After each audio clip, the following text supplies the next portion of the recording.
I think this year's summit really focused on some topics that are going to be crucially important for our industry. So talking about how we think about the landscape that we build, how we use the resources, and how we look at innovation in home building. The players that were in the room today and the individuals that were here to speak, it's going to take all of us to solve these problems and to look at what the future of building looks like.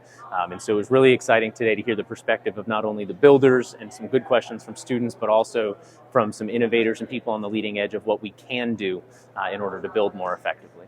So my name's Chris Height. I'm a landscape architect with Dix Height Post Partners.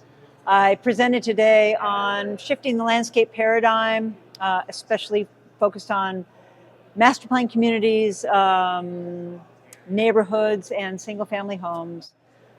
I think the presentation created a lot of fantastic dialogue amongst the folks that came. I think my key message for today at the Residential Summit is trying to get people to recognize that the patterns and practices of the last century that got us to where we are today are not likely to be successful and lead to good outcomes if we continue on that same path.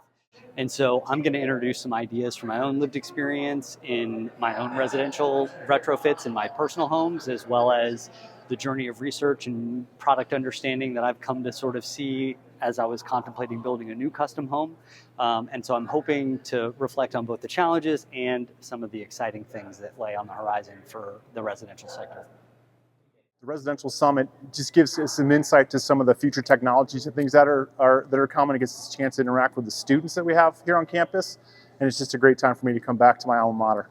I know Chris Height's here, she's in LA, so it's been interesting to see there's been some real structural changes in how we're doing landscaping, especially in residential construction here in Florida.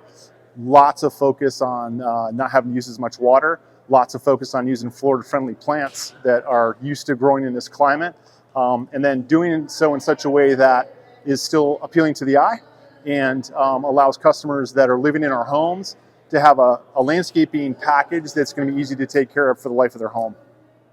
What was really great is that the builders that came really challenged me with their challenges around cost and procurement of plant material and getting folks that they might be selling homes to buy into to the overall process. And however, I think I also challenged them on some of these more forward-thinking ideas. And it seemed like they, really embraced them. So it was fun.